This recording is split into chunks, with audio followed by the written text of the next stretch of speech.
गुरु नानक उन्हनि जी पूजा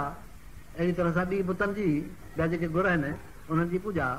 ऐं किताब जेके आहिनि उन्हनि जा उन्हनि में असुल कान्हे पूजा। तव्हां ॾिसंदो न साम वेद अथर वेद यजर वेद का पूजा कान्हे हुननि में असुल अलाह जी तौहीद ई तौहीद। ग्रंथ साहिब जेको हिंदुनि जो आहे न रुॻो तौहीद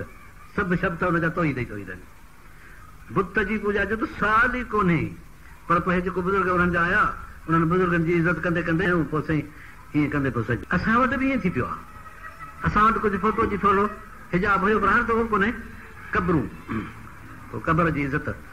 पोइ साईं गुलड़ा विझणु पोइ हार पाइणु पोइ साईं ॿधणु पोइ वरी कपिड़ो विझणु पोइ साईं चौधारी हिंदोरो हणाइणु इहे सभु कम आहिस्ते आहिस्ते इज़त जे करे थिया आहिनि मोहबत जे करे थिया आहिनि। पोइ मोहबत ऐं इज़त में त माण्हू आजिज़ आहे। पोइ साईं वरी हुनखे ॿाहूं वधणु पोइ पहिरें निकिरी वञणु वरी साईं सजदो करणु अचण सां पड़ पाए मुंहिंजे हेठां करे सुम्हणु इहे सभु कम इज़त जे लाइ आहिनि। हिननि बुज़ुर्गनि जी इज़त कजे उनखे दुश्मनी कान्हे हुन सां मोहबत आहे। पोइ मोहबत में ॼण माण्हू हलंदे हलंदे हलंदे पोइ पूजा में पइजी वेंदो आहे। हे अलाह ताला जो फरमाए त तव्हां मलाइकनि जी ॿुधियूं ॻाल्हियूं अलाह जा मलाइक घणा भला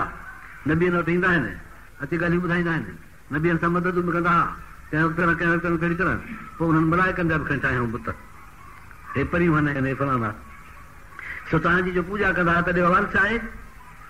मलाइकनि खे अलाह ताला फरमाईंदो हा अलाए इहा कुम करणु हे तव्हांजी चऊं सुभाणे तुंहिंजी ज़ात पाक आहे असां पूजा जे लाइक़ु मलाइक आहियूं अमर जा बाना अंत वॾी न तूं असांजो साईं मालिक मिंदून में दोस्ती हुननि सां उन्हनि जी ॻाल्हि कान्हे का असां तुंहिंजे तरफ़ में रहियासीं अंत वली न असां तूं असांजो मालिक आहीं असां हिननि जा मालिक कोन हुआसीं तूं ई असांजो मालिक आहे हिननि जो बि मालिक आहे असांजे सभिनी गॾिजी सॼी तूं असांजो मालिक आहे। हाणे जॾहिं सभु सभिनी जो मालिक थिए त असां इहे माण्हू जिन असांजी पूजा कई सभु थियासीं तुंहिंजी मिल्कियत पोइ ॼण गुलामनि खे था गुलाम पूॼे बाक़ी हुई त तूं मालिक असुली ग़लती कयूं बलकान हुया बि जिन पर असुल ॻाल्हि ई त जिननि जी पूजा कंदा हुआ जिन अची हिननि जे दिलनि में विझंदा वसवसा पोइ किन सां ॻाल्हाईंदा उन्हनि जे ख़्याल में अची वेंदियूं ॻाल्हियूं अक्सर हूंदे मोमिनूं पोइ केतिरा उन्हनि जे मथां इत्काद बि रखंदा ईमान रखंदा अहिड़ी तरह तव्हांजी त ज़ात पाक आहे तव्हां सां त कोई शरीफ़ बि कोन्हे पर हे जिन्हनि जे चवण ते शैताननि जे चवण ते लॻी दिलनि में वसवसा वठी वठी वठी भरिया भरिया आहिनि मोहबत जे अंदाज़ में पोइ इहो आहे किसो असुली अलाह ताला हुन खां पुछा कंदो मलाइक इहो जवाबु ॾींदा असांजी हिन सां दोस्ती कान्हे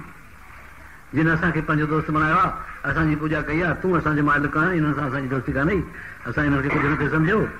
तंहिं करे उहो असांखे छो सम्झनि ग़लती आहे असुली उन्हनि जी इहो फ़ैसिलो क़यामत जे ॾींहुं थींदो। हाणे अलाह ताला थो फरमाए फलियाउम ला यमलिकु बालुकुम लिवाज़ नफ़ा न मलाइक फ़ाइदो ॾींदा उन्हनि खे न जिन फ़ाइदो ॾींदा उन्हनि खे न जिन जी पूजा कयूं कबरुनि जी हजरनि जी शजरनि जी झंडनि जी ताबूतनि जी क़यामत जे ॾींहुं को कंहिंखे नफ़ो न ॾींदो।